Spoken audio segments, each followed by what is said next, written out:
Alam mo ba, ang sikreto ng matagumpay na business ay hindi lang sa customers, kundi sa mga employees mo rin. Hi there guys, this is Ai, your millennial negosyante, and today, pag-uusapan natin is more of managing your people. Meron kasi dyan iba nagnenegosyo ng mga business format na hindi alam na ang pinaka-importante sa lahat ay yung empleyado mo. Dahil nga business format ka, sila yung bread and butter ng negosyo mo. So paano ba magbigay ng value sa pet business team? Number one, proper training. Hindi lang sa set ng skills na ipepresent nila, for example, yung groomer. Yan. Hindi lang hanggang doon ka lang. Siyempre, you have to also set a proper handling of, number one, the customers. Paano ka ba magiging hospitable sa harap ng mga customers? Ituturo mo yun sa kanila.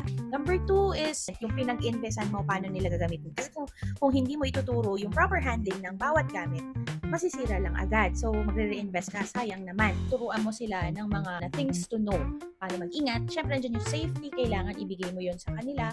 Number two, what are their limitation? Ano ba yung dapat at hindi dapat nilang sakupin? Number two, safety environment. Sa isang pet grooming business, kompleto dapat yung safety gear. Hindi lang ipupwesto mo siya doon tapos yun na yun. Hindi yun ganon. You have a proper first aid na naka-ready if in case may emergency sa inyong mga staff. Malinis, disinfected lahat ng gamit nila. Ultimo doon sa cashier, kompleto. Number three is recognition. Ako din naman ang galing ako bilang empleyado, and that is something na nilulong ko na makuha yung approval ng aking boss. As a business owner, always give recognition whenever may ginawa silang maganda sa negosyo mo. You always make acknowledgement kasi kapag ikaw mismo may-ari, hindi ka nagbibigay ng acknowledgement sa isang empleyado, unti-unting nawawala yung puso ng empleyado mo sa negosyo mo. By a simple personal message mo lang or personal mo silang kausapin na na-amaze ako sa ginawa mo. Sobrang way beyond my expectation. Simpleng words lang yun, pero tatagos yun sa puso ng empleyado na,